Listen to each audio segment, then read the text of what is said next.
Hey everyone, I'm Stephanie Roberts here with your digital learning team tip.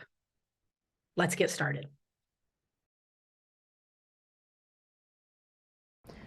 So today I want to help you organize your inbox and maybe bypass some emails that you don't need to be reading on a regular basis. This is by using Gmail filters. Let me show you what I mean by organizing some within my inbox at this point. So inside my inbox, you'll see that I have quite a few emails from a thing called Google Events. These are things that I'm interested in seeing, but I don't need to see them in my inbox every day. So what I'm going to do is I'm going to create a filter for them. I'm going to go ahead and click on the email. And then what I'm going to do is come up to the toolbar up here at the top, and I'm going to click on the three dots. The three dots, brings me a drop-down menu, and I'm going to click filter messages like these.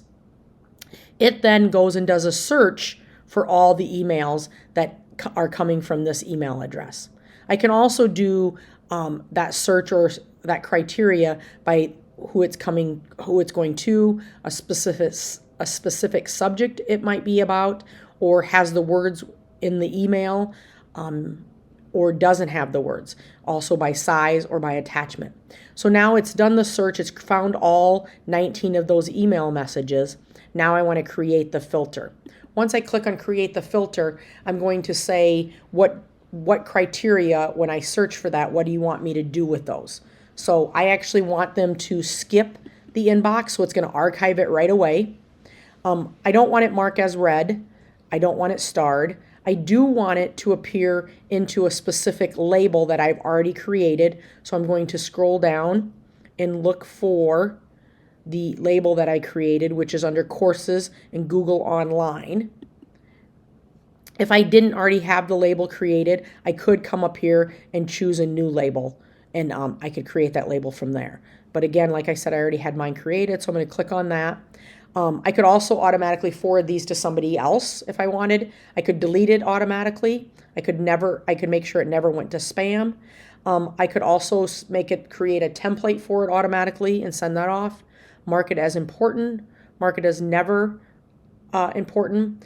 Also, you could categorize it with using some of the Gmail labels that are already there, the primary, the social, the updates, the forums, and the promotions. The final thing that you want to make sure you do is this last little box. You want to check all the other emails that match this email that you already had open. And now I'm going to create the filter.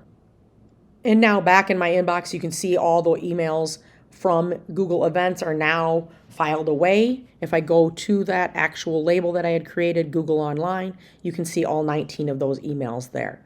What this also does is any other emails that I get from Google Events will automatically skip my inbox and go directly to this label. So labels can save you a lot of time by automatically performing actions like labeling or deleting messages as soon as they arrive in your inbox. You can create filters that look for a specific sender, recipient, subject, or a specific words that are contained in the body of the email. Once you've created these labels and you possibly want to get rid of them or edit them, you can actually do that. If you go up to the gear box for settings, see all settings, it will take you to all of your settings over to filters and blocked addresses, and you can see all the filters that I have created. I can at any time edit or delete any of those filters.